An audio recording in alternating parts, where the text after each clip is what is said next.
En ce lundi 27 octobre 2025, M. Alassane Dramane Ouattara, sans vergogne, sans honte, sans cœur, vient de s'autoproclamer président élu d'un simulacre d'élection présidentielle qu'il a orchestré, organisé le 25 octobre 2025.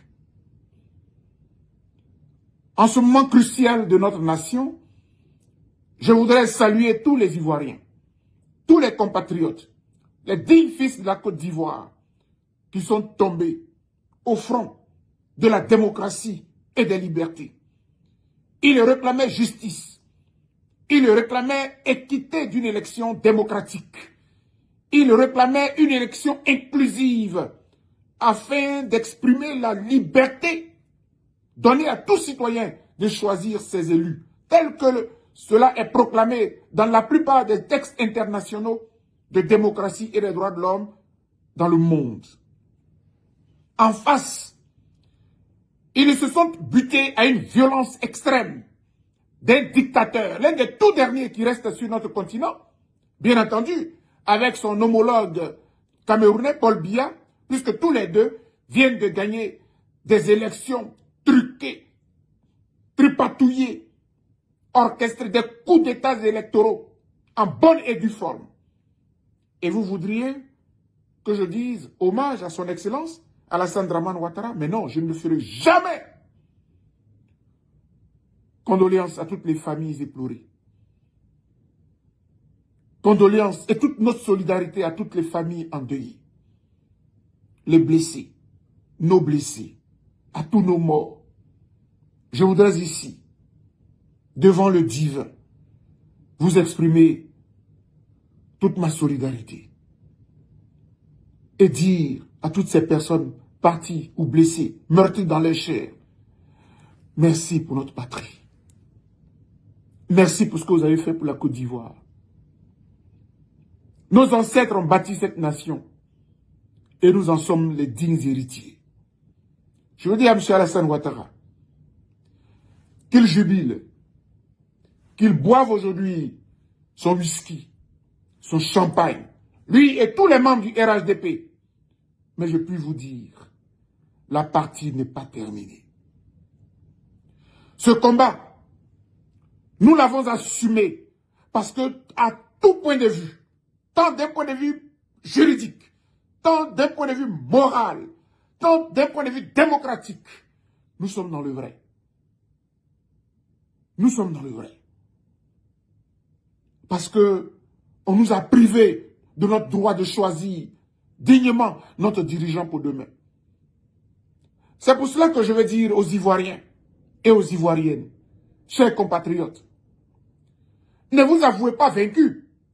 Parce que ce combat, nous l'avons adossé au divin. Je veux répéter pour que quelqu'un entende ce que je suis en train de dire. Si vous estimez que vous avez perdu la partie, si vous pensez que nous avons perdu la Côte d'Ivoire, détrompez-vous. Parce que l'heure des hommes n'est pas l'heure du divin. Oh, je ne suis pas très outillé en la matière, mais j'ai foi. Et ma foi me dit, ce combat, nous l'avons mené parce que nous y croyons. Et nous avons tout abandonné pour nous consacrer à ce combat.